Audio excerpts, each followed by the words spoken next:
Le schéma tactique est en place, la stratégie a été analysée et est prête à se déployer.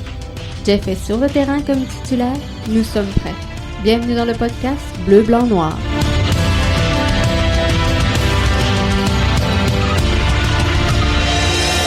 Bonjour tout le monde et bienvenue à ce dernier rendez-vous hebdomadaire pour le podcast BBN.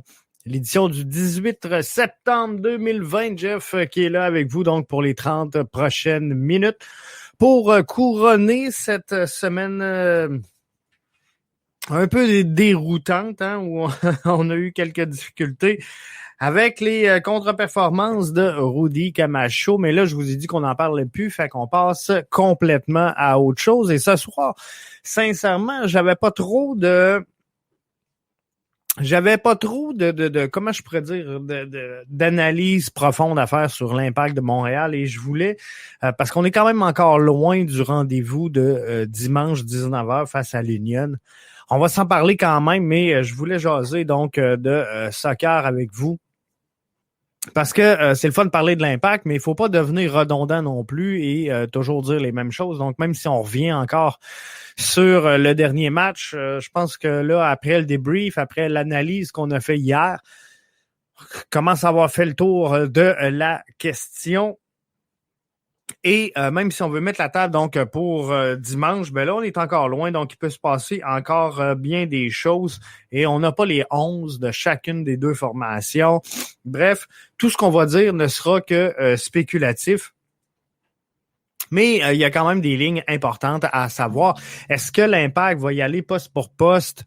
Rudy Camacho et Emmanuel Maciel, donc Shamit Chaume et peut-être un Waterman en bas dans cette rencontre-là. Est-ce que c'est quelque chose pour vous qui est possible? Et l'Union de Philadelphie, c'est 4 victoires à ses 5 derniers matchs, donc 4 victoires, 1 défaite, entrecoupées, donc 2 victoires, 1 défaite, 2 victoires, sont deuxième de l'association de l'Est avec 21 points présentement. Ça, c'est juste 5 de plus malgré tout que l'Impact de Montréal. Mais par contre, c'est une équipe qui joue bien par les temps qui courent. C'est une équipe qui joue du gros soccer. Et malgré donc sa défaite récente, connaît donc d'excellents résultats, un différentiel de plus 7 pour l'Union de Philadelphie. Donc, ça va bien pour l'Union et ça sera pas un match facile pour l'Impact de Montréal qui devra, j'en parlais, trouver de l'énergie un peu. On parle de rotation, on parle d'énergie. Et je posais la question tantôt sur les réseaux sociaux. La moyenne d'âge de la MLS en 2019 était de 26,5 ans. 26 ans et demi, la moyenne d'âge en MLS la saison dernière. Et je comprends pas que partout on parle que l'Impact va être surtaxé. L'Impact qui joue un match 3 jours de repos, un match 4 jours, un match 3 jours. Je comprends pas que des athlètes professionnels au sommet de leur forme, à 26 ans, là, on s'entend, t'es pas mal dans ton pic. Mais comment une équipe peut ne pas être en mesure, une équipe de professionnels, des joueurs qui savent jouer, là, qui ont joué du soccer, et on n'est pas capable de jouer une game aux 3-4 jours. Je comprends pas, gang. Je comprends pas qu'on soit pas capable de jouer plus qu'une game par semaine sans vivre avec les bobos. J'avais demandé des précisions à des anciens joueurs. Je dis, on va aller chercher ce que les autres vivent. J'ai pas eu de réponse encore au moment où je vous parle. Vincent me répondait via les réseaux sociaux. Je comprends pas. Dans la première ligue, ça joue 2 fois par semaine pendant de longues périodes dans l'année. Pourquoi pas en MLS? Est-ce qu'il y a trop d'avions? C'est peut-être ça. C'est peut-être le jet lag qui fait en sorte que on joue moins souvent. Mais, tu sais, encore, je regarde, là, les déplacements de l'Impact pour les 3 prochains matchs, alors qu'ils vont jouer l'Union de Philadelphie, Nouvelle-Angleterre et Red Bull de New York. Il y a des déplacements, là. Mais c'est pas c'est pas la fin du monde, là. Ceux qui sont dans le monde des affaires et voyagent un peu savent très bien de quoi je parle. Et c'est pas Montréal-Paris, là. Hein? On va s'entendre. Bref, on va voir. Et là, l'équipe qui voyage pas en plus, donc devrait voyager dimanche seulement. Donc, ils vont arriver dimanche là-bas pour leur match. Était de retour donc à Montréal. C'est correct. Puis au pire, entre les matchs, on peut-tu laisser les entraînements peut-être un petit peu plus mollo et peaufiner. Juste faire de la perfection. Dire, regarde, on va regarder le vidéo. Qu'est-ce qui n'a pas été face aux Whitecaps? Qu'est-ce qu'on peut ajuster et y aller vraiment man-to-man, dire, regarde Sam, sur telle séquence, j'aurais aimé que tu te places à cet endroit-là, sur telle phase de jeu, Taider, toi, tu dois réaliser tel mouvement. Bref, vraiment des petits ajustements et je pense que ça serait bien. Donc, pas trop de longs entraînements rigoureux et c'est normal. Là, on va laisser. C'est vrai que si on s'entraîne à fond, à tous les jours, plus les matchs, là, je peux comprendre d'où provient la fatigue et la difficulté. Mais sinon, je pense que c'est des joueurs professionnels, des athlètes de haut niveau, des gars en shape, des gars en santé. Alors, ça peut se permettre de jouer d'après moi. Et tu sais, la fatigue. Ce qui me tanne, c'est que la fatigue devient rapidement une excuse. Les gars l'ont d'un jambe, Et c'est sûr que les gars l'ont d'un jambe, ils courent pendant 90 minutes de jeu. N'importe quel être humain de la planète qui court pendant 90 minutes de temps va l'avoir d'un jambe. Mais à 26 ans, quand ton métier, quand ton travail, c'est de t'entraîner, d'être en shape, de jouer au soccer, si t'es pas capable de revenir après 4 jours, tu sais, le soir, prends un bain de glace, ça va resserrer les muscles. Bref, il y a plein de façons de se ramener, mais c'est important de bien récupérer, d'avoir une hygiène de santé qui fait en sorte que les gars vont se conserver en shape, mais j'ai de la misère à comprendre qu'on puisse pas jouer, moi, un match aux 3-4 jours. Mais j'imagine qu'un jour, je finirai par le comprendre. Puis, tu sais, on n'est pas si loin que ça, là. Je regarde des joueurs qui sont U17, U18 présentement et qui s'entraînent, donc, qui jouent avec leur équipe d'été, qui jouent avec leur formation collégiale, qui s'entraînent 2-3 fois par semaine, qui vont à l'école par-dessus ça. Ils sont capables, ils sont pas morts à soir, ils sont capables de jouer à Fortnite, ça Xbox. Bref, tout ça pour vous dire que pour moi, à mes yeux, personnellement, la fatigue ne sera pas dimanche soir une raison de perdre ce match-là. Et comme je vous dis, moi, je suis capable de perdre des matchs. Si l'Union, qui va très bien par les temps qui courent, on l'Impact donne tout ce qu'ils ont et qu'on s'incline, j'en ai pas de problème. L'Union est au 2e rang, c'est pas pour rien. L'Union a certains succès présentement qui est dû à plein de choses. Alors, j'ai pas de difficulté à ce que l'Impact s'incline. Et faut se dire une chose, l'Impact ne pourra pas, peu importe la saison qu'ils connaissent, peu importe le succès qu'ils connaissent, l'Impact ne va jamais gagner 100% de ses matchs. Alors, on va en perdre, on va en gagner, on va en perdre, mais moi, c'est sur la façon et sur les excuses qu'on va prendre pour perdre ce match-là. Donc, perdre un match où on joue pas, ça me fait mal. Perdre un match où un joueur commet une faute grave, selon un statut qu'il adopte, ça me tanne.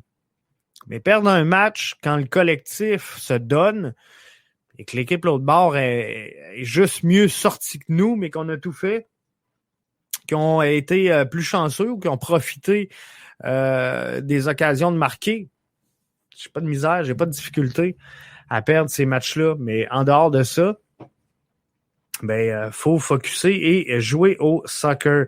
Un autre club qui joue au soccer, je m'éloigne de la MLS, c'était le retour de la Bundesliga aujourd'hui. Et tout un retour pour la Bundesliga, alors que le Bayern était en activité aujourd'hui. Petite victoire tranquille. 8-0 pour le Bayern aujourd'hui. Et quand je regarde donc les statistiques, j'essaie d'aller vous chercher ça là, au même moment où je vous parle. Quand je vais chercher les statistiques de but, c'est quand même de toute beauté pour le Bayern. Je ne vais pas les avoir. Ils veulent pas me donner. En tout cas, OK, je l'ai. 8-0. Donc, Jamel Musiala à la 80. On va commencer par le début. Gnabry qui ouvre la marque à la 4e minute de jeu. Donc, dès le départ du match, on savait que le Bayern allait s'imposer. Goretzka qui y va à la 19e minute. Lewandowski, qui d'autre? À la 31e minute. Et là, Gnabry qui allait partir pour compléter son tour du chapeau. Donc, à la 47e minute en met un. À la 59e, Thomas Müller qui également participe au pointage à la 69e minute de jeu. Leroy Sané à la 71e et Musiala à la 81e minute de jeu. Ceux et celles qui me disent qu'est-ce qu'a fait Alphonso Davies? Il n'était pas de la rencontre Davies. Donc, n'était pas ni dans l'alignement, ni sur... il était substitut, mais n'a pas fait d'entrée dans cette rencontre. Alors, on ne se parlera pas des performances d'Alphonso Davies dans cette rencontre-là, mais c'est donc lancé pour... la Bundesliga, la nouvelle saison, hein, on sait que l'autre vient tout juste de prendre fin et là, ça recommence. Et en fin de semaine, si vous voulez surveiller la Bundesliga,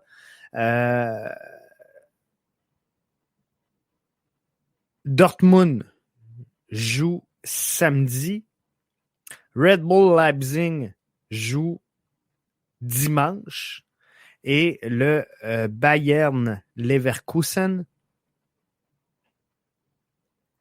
joue lundi soir prochain. Donc, c'est pas mal les formations là, que les gens suivent à travers la Bundesliga. Donc, je vais vous inviter à aller suivre ces informations-là. Et pour ne rien manquer sur la Bundesliga, sur tout ce qui va se passer dans cet environnement-là, je vous invite à aller écouter mon ami Matt Lemay, qui a participé au Kaiser Foot, donc à l'élaboration de la Bible, on va appeler ça comme ça, de la Bible de la Bundesliga pour cette nouvelle saison. Donc, c'est en ligne. Recherchez le Kaiser Foot et vous allez trouver le guide officiel de la saison de la Bundesliga qui prend son envol, qui a pris son envol. Donc, le premier match est joué, c'est fait. Et si je regarde rapidement comme ça les statistiques du Bayern, qui gagne aujourd'hui 8-0, qui a battu en fin de saison dernière, donc a battu...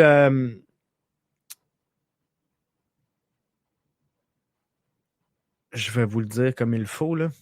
A battu le Barça 8-2. je le cherchais. Mais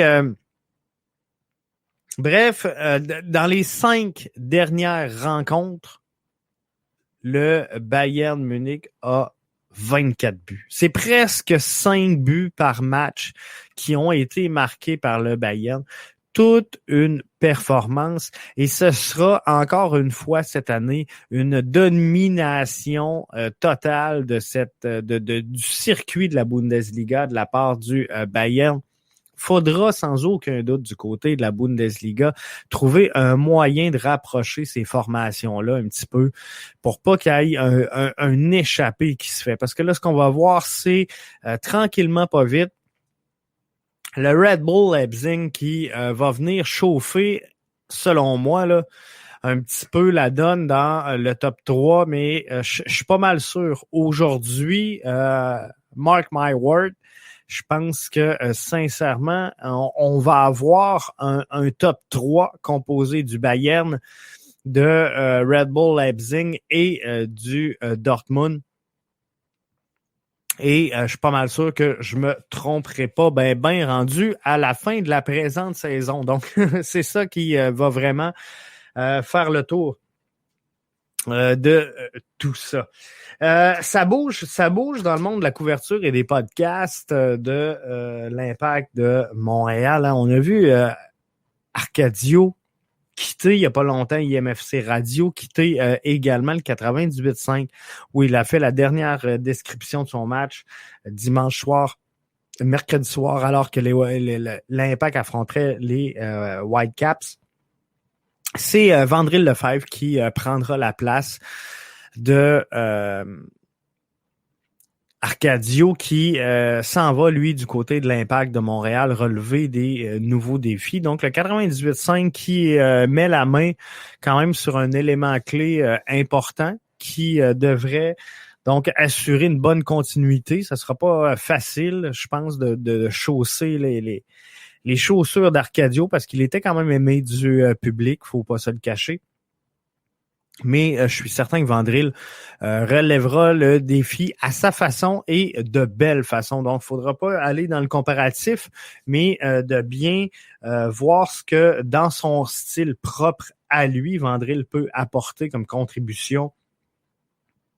Donc, à cette analyse du monde du soccer et bien sûr des matchs de l'Impact. Belle nouvelle pour la gang d'IMFC Radio qui, eux, se retrouvent donc du côté du 98.5, 1 heure par jour le vendredi soir. Donc, c'est un pas dans la bonne direction. C'est un pas dans la bonne direction pour la couverture, pour le monde de l'Impact, pour l'entourage, pour tout ce qui se passe autour du soccer. De voir un podcast comme ça prendre son envol sur une radio traditionnelle, je pense que c'est un gain. C'est un gain pour les podcasters, c'est un gain pour également la couverture de l'Impact de Montréal. Donc ça, c'est une bonne chose. On sort un peu parce que veut pas quand on fait un podcast, bien qu'on aime ça, bien que les gens sont là, les gens qui nous suivent sont des gens qui sont déjà axés sur l'Impact de Montréal parce que ça devient une communauté. Hein. On est très actifs sur Twitter, on est très actifs sur Facebook.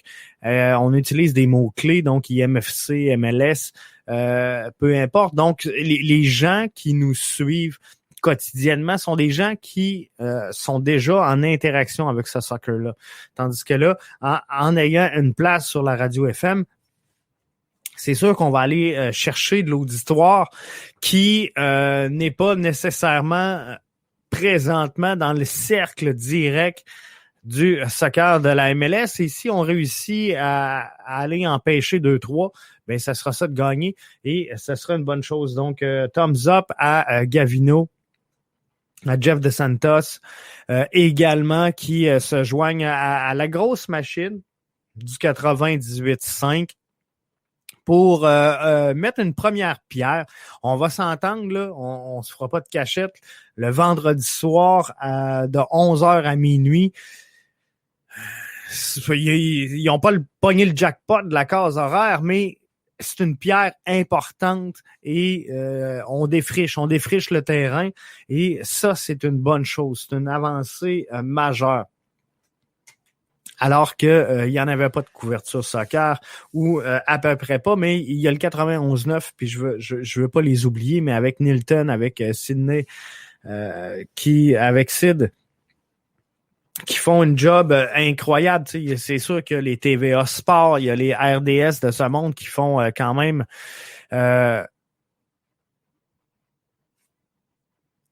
la job. Rémi, salut Rémi, qui se joint à nous, qui dit les podcasts vont pousser dans le cul de la radio FM pour faire de la qualité. Donc, effectivement, je pense qu'on viendra hausser la barre pour que on livre un produit qui fait du sens. Et aujourd'hui, je demandais aux gens, qu'est-ce que vous aimeriez avoir? Qu'est-ce qu'on peut ajouter au podcast ou qu'est-ce qu'on peut modifier? Parce que vous allez voir,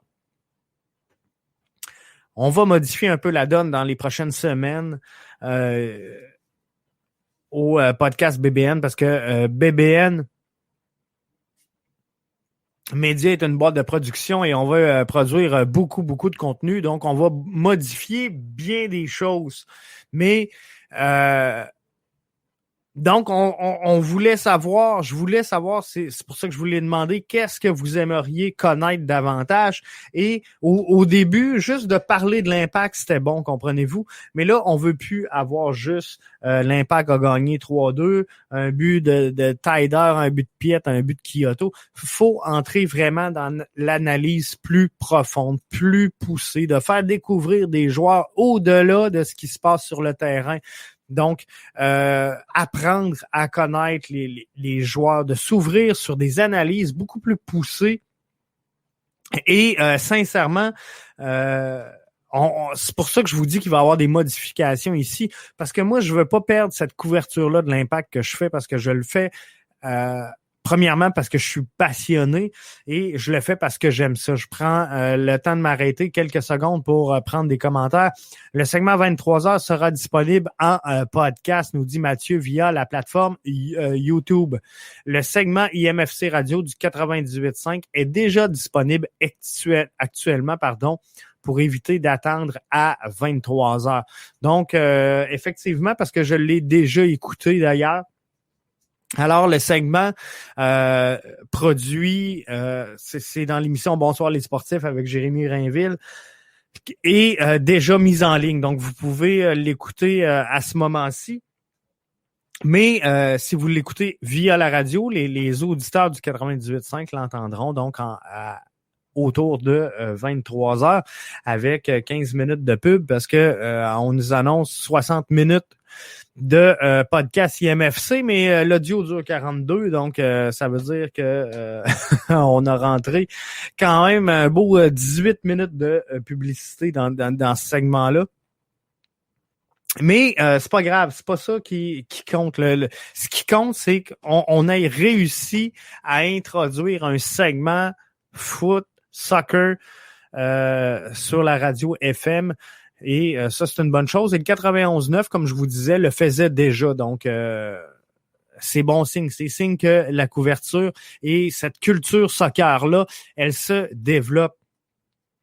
Et là, moi, ce que je m'étais donné comme mission, c'est de sortir un peu le podcast de Montréal. Parce que, tu sais, oui, je t'écoutais bien sûr par des gens, des auditeurs de Montréal, mais il y a aussi la communauté autour de moi, mes connaissances personnelles, mes amis, mes chums, mes fans de foot, qui suivent donc des gens de Québec, des gens de Rivière-du-Loup. Ce qu'on veut, c'est faire rayonner à l'extérieur.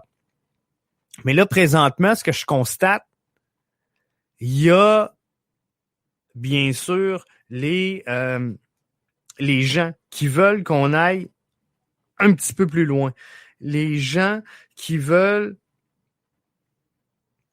qu'on pousse l'analyse à un deuxième niveau. Donc, ça sera plus assez de vous dire, bon, l'Impact a gagné, l'Impact a perdu, tel joueur a marqué, tel joueur aurait dû marquer, mais il l'a pas fait. Comprenez-vous? Je pense qu'on va amener ça à d'autres niveaux, mais pour moi, je veux pas perdre l'essence du podcast BBN, d'être là avec vous pour les débriefs, pour les avant-matchs. Donc, des fois, les réactions à chaud, c'est le fun.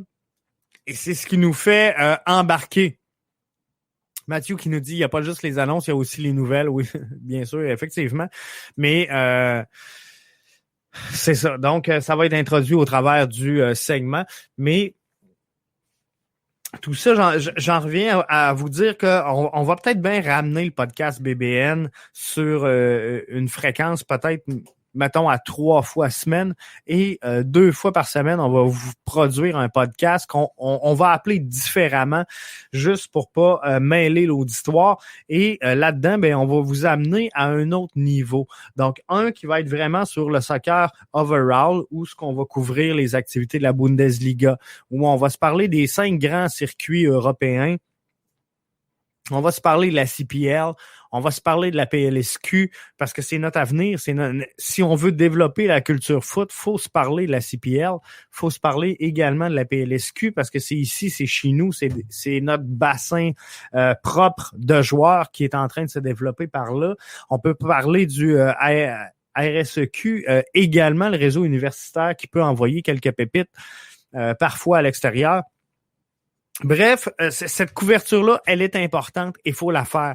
Mais de vous faire découvrir, par exemple, un farci en disant, regarde, on passe 1 heure avec lui, juste de savoir découvrir l'homme derrière l'athlète, de découvrir la personnalité du joueur, d'apprendre à le connaître, de discuter avec lui. Je pense que c'est quelque chose que vous allez trouver vraiment intéressante. Et là-dessus, je pense que le podcast dans le vestiaire avec Ali Gerba le fait extrêmement bien. Alors qu'on a reçu là-bas Frédéric Laure, Vincent Destouches, ils ont reçu Rod Fanny, ils ont reçu plein de joueurs donc établis qui ont déjà eu une carrière et également donc des journalistes. On veut faire voir l'envers du décor, mais moi j'aimerais ça,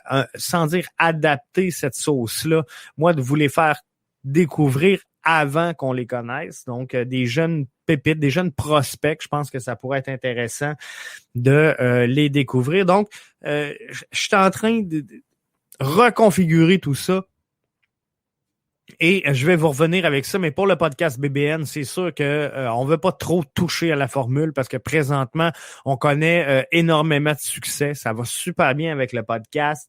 Vous êtes de plus en plus nombreux à nous écouter et ça ne cesse de progresser et je vais aller voir juste comme ça au moment où on se parle. Si je regarde les 30 derniers jours, les 30 dernières productions, j'étais à 5008, mettons 6 puis 2, 6, 7, 8.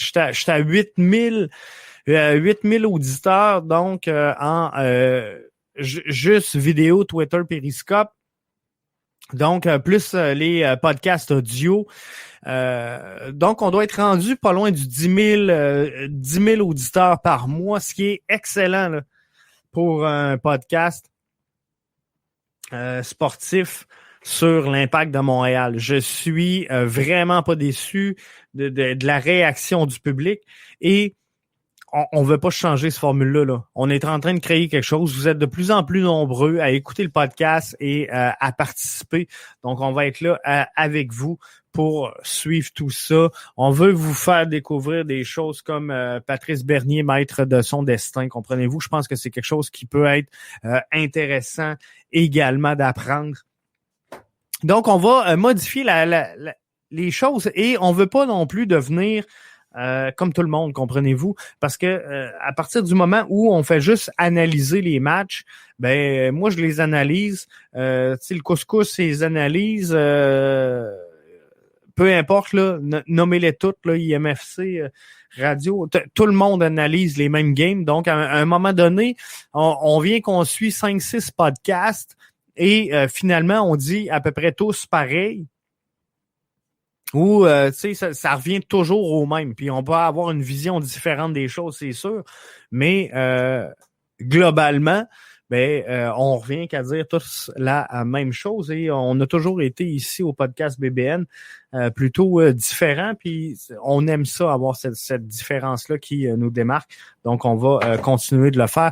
Alors, il y aura des modifications dès la semaine prochaine. Donc, on se retrouve dimanche soir pour le débrief tout de suite après la rencontre face à l'Union. Et on reprend notre place donc lundi soir. Et on devrait être en mesure lundi soir de vous annoncer donc les changements qui auront lieu au podcast BBN. Merci à tous d'avoir été là encore une fois cette semaine. Bonne semaine tout le monde. Oubliez Camacho. Terminé. On a tourné la page. Bye.